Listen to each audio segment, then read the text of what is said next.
আনন্দ সেই রক্তবৃষ্টির ঘটনাটা মনে করে বাড়িতে বসেছিল।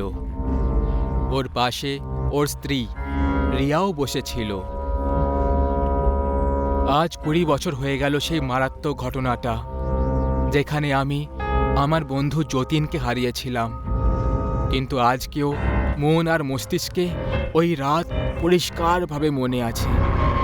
তুমি কেন সেই রাতের কথা মনে করে এত ভয় পেতে থাকো?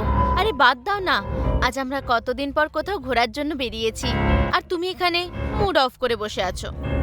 সরি ডার্লিং, চলো বেরোই। আমি গাড়ি বের করছি।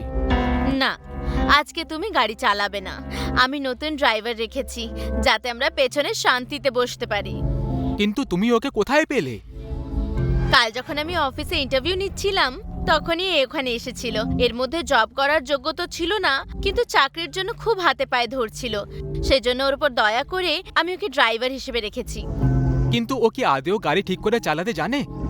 কারণ এই গাড়িটা একেবারে নতুন, আর আমিও এটা এখনো অবধি চালাইনি। আর আমি চাই না যে প্রথম দিনেই গাড়ির বা আমাদের কিছু হয়ে যাক। তুমি সে নিয়ে চিন্তা করো না, কাল সকাল থেকেও আমার সঙ্গেই ছিল আমার ড্রাইভার হিসেবে। আমার উপরে ভরসা রাখো, আমাদের আর আমাদের গাড়ির কিচ্ছু হবে না। গাড়ি ভালোই চালাতে পারে। ঠিক আছে, ডাকো ওকে, আমাদের বেরোতে হবে। ওকে বাইরে গাড়িতেই বসিয়ে রেখেছি, যাতে আমাদের দেরি না হয়ে যায়। নাইস, এটা করে তুমি ভালো করেছো। চলো, আর রাত হওয়ার আগেই আমাদের ওখানে পৌঁছতে হবে।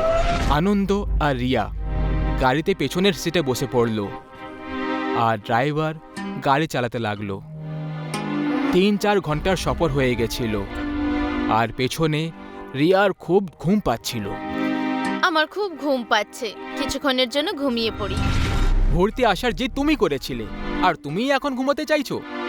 বাইরের দৃশ্য দেখো, কত সুন্দর লাগছে। আর আমাদের পৌঁছোতে এখনো অনেক টাইম লাগবে। পরিবেশেরও মজা নাও। আমি জানি, আমি আসতে চেয়েছিলাম, কিন্তু এখন আমার খুব ঘুম পাচ্ছে। আমার যেন কিছু ঠিক লাগছে না, মনে হয় আমার শরীর খারাপ হয়ে যাচ্ছে। যদি তোমার শরীর ঠিক না লাগে, তাহলে আমরা বাড়ি ফিরে যাই। রাত হওয়ার আগে পৌঁছে যাব। না না, অতটাও খারাপ লাগছে না। কিছুক্ষণ যদি ঘুমিয়ে পড়ি, তাহলে আমি ঠিক হয়ে যাব। কাল সকাল অবধি একেবারে ঠিক হয়ে যাব। ঠিক আছে, আরাম করো আর ঘুমিয়ে পড়ো।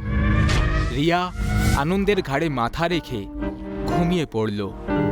গন্তব্যস্থল এখনো দূরে ছিল, আর বাইরে অন্ধকার হয়ে আসছিল।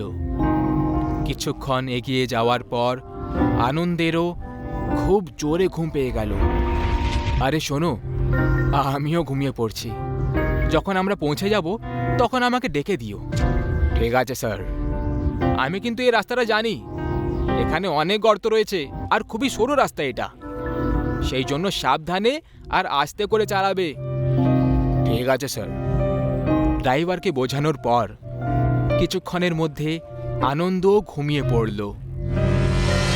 সূর্য একেবারে ডুবে গেছিল, আর বাইরে কালো মেঘ ছেয়ে গেছিল। ড্রাইভার যখন আয়নায় আনন্দ আর রিয়াকে দেখল, তখন ওরা দুজন নিশ্চিন্তে ঘুমোচ্ছিল। তখনই ড্রাইভারের চেহারা আয়নায় দেখা গেল। তখন তাকে একেবারে আনন্দের মতো দেখতে লাগছিল। বাইরে হঠাৎ করে বৃষ্টি শুরু হয়ে গেল। গাড়ি নিজের গতিতে আগে এগিয়ে যাচ্ছিল। আস্তে আস্তে বৃষ্টির গতি দ্রুত হয়ে যেতে লাগলো। এবার বিদ্যুৎ চমকানো শুরু হয়ে গেছিল। একটা খুব জোরে বিদ্যুৎ পড়ার আওয়াজ শুনে আনন্দের ঘুম ভেঙে গেল, আর ও বাইরে দেখতে লাগলো। ড্রাইভার, আমরা এখন কোথায় পৌঁছলাম? জঙ্গলের রাস্তায় আছি স্যার। জঙ্গলি জানোয়ারদের খেয়াল রাখবে। রাতের বেলায় ওরা রাস্তায় এসে ঘুরে বেড়ায়। কিছু গন্ডগোল যেন না হয়। আজ্ঞে স্যার। চলো, ভালো খবর। মানে জঙ্গল পার করলেই 10 মিনিটের মধ্যেই আমরা পৌঁছে যাব। আর পৌঁছানোর পর রিয়ার খেয়াল রাখতে হবে, জ্বর আসছে মনে হয়। কিন্তু এই অভাগা বৃষ্টিটাও এখনই হওয়ার ছিল।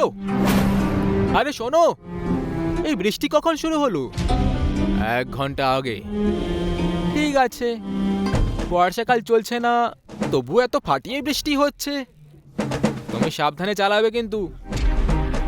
এই বলে ও ঘুমোতে যাচ্ছিল, আর তখনই ওর নজর হেডলাইটের উপর পড়ে যায়, আর ও ভয়ে কাঁপতে লাগলো।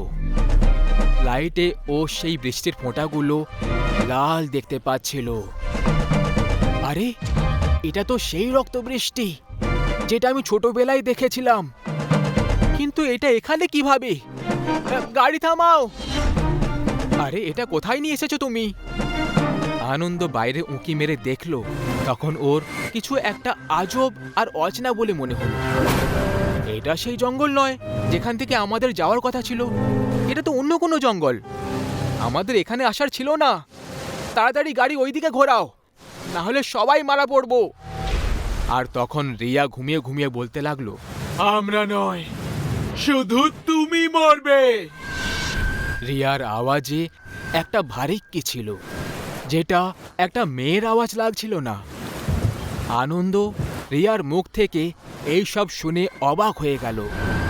রিয়া নিজের চোখ খুলল, আর আস্তে আস্তে ওর চেহারা আর শরীর বদলাতে লাগলো। আনন্দ খুব ভয় পেয়ে গেছিল। রিয়ার চেহারা একেবারে বদলে যেতে দেখে আনন্দ চিন্তায় পড়ে গেল। কে তুমি? ভালো করে মনে করো আমার বন্ধু, নিজের মাথায় জোর লাগাও। তোমার কি মনে নেই?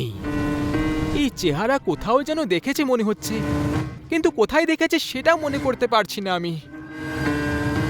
হয়তো ভয়ের কারণে তোমার কিছু মনে পড়ছে না। ঠিক করে দেখো আমার চেহারাটা। তারপর ওর হঠাৎ মনে পড়ল যে এটা তো ওর ছোটবেলাকার বন্ধু যতীনের চেহারা, যে রক্ত বৃষ্টির শিকার হয়ে গেছিল। এখন ওর শরীর রক্ত ছাড়া শুকিয়ে গেছে বলে মনে হচ্ছিল। তুমি এখানে কি করছো? আমার রিয়া কোথায়? আনন্দ গুরুতরভাবে ভয় পেয়ে গেল, আর গাড়ির দরজা খুলতে লাগলো, কিন্তু সেই দরজা খোলার নামই করছিল না। ড্রাইভার, এখান থেকে ঘুরে চলো। ড্রাইভার পেছনে মুড়ে দেখলো, তখন আনন্দের পায়ের নিচে থেকে মাটি সরে গেল। ও দেখলো যে সে সেই খুনি, শয়তান, নেকড়ের চেহারাওয়ালা লোক ছিল, যাকে ও ছোটবেলায় দেখেছিল গ্রামের ভেতরে। সেই সময় তোমাকে ছেড়ে দিয়েছিলাম, কারণ তোমার শরীরে বেশি রক্ত ছিল না, কিন্তু এখন তোমার শরীর থেকে অনেক রক্ত পাওয়া যাবে। শয়তান আনন্দকে ছল করে সেই গ্রামে নিয়ে এসেছিল, যেখান থেকে আনন্দ ছোটবেলায় পালিয়ে গেছিল। তুমি আমাকে প্রাণে মেরে ফেলো, কিন্তু আমি এই রক্তবৃষ্টির মাঝে মোটেই যাব না। কোনো ব্যাপার নয়, যদি তুমি বাইরে না যাও তাহলে বৃষ্টি ভেতরে চলে আসবে। মানে? এর মানে তুমি এক্ষুনি জানতে পেরে যাবে। শয়তান হাত দিয়ে গাড়ির ছাদটা উপড়ে দিল আর বাইরে ছুঁড়ে দিল। ছাদ উপড়ে দেওয়ার পরেই বৃষ্টির রক্ত আনন্দের শরীরে পড়তে লাগলো। আনন্দ জোরে জোরে চিৎকার করতে লাগলো, কিন্তু সেই জনহীন সড়কে ওর আওয়াজ শোনার জন্য কেউই ছিল না। আস্তে আস্তে আনন্দের শরীর ছোট হতে লাগলো, আর বৃষ্টির গতিও দ্রুত হয়ে যাচ্ছিল। কিছুক্ষণের মধ্যেই আনন্দের শরীর একটা মাংস চড়ানো কঙ্কালের মতো দেখতে হয়ে গেছিল, আর সেই অবস্থাতেই ওর মৃত্যু হয়ে গেল। ওই শয়তান আর যতীন গাড়ি থেকে নিচে নামলো, আর আনন্দের শরীরকেও গাড়ি থেকে নিচে নামিয়ে দিল। শয়তান আনন্দকে টেনে রাস্তার ঠিক ধারের জঙ্গলে নিয়ে গেল, আর যতীনও ওর পেছনে পেছনে যেতে লাগলো। প্রথমে এই গ্রামে বছরের 6 মাস রক্তবৃষ্টি হতো। আজ অবধি হত্যা এত বেশি হয়ে গেছিল যে এখন গোটা বছর ধরে এই রক্তবৃষ্টির অত্যাচার ওই গ্রামকে সহ্য করতে হতো।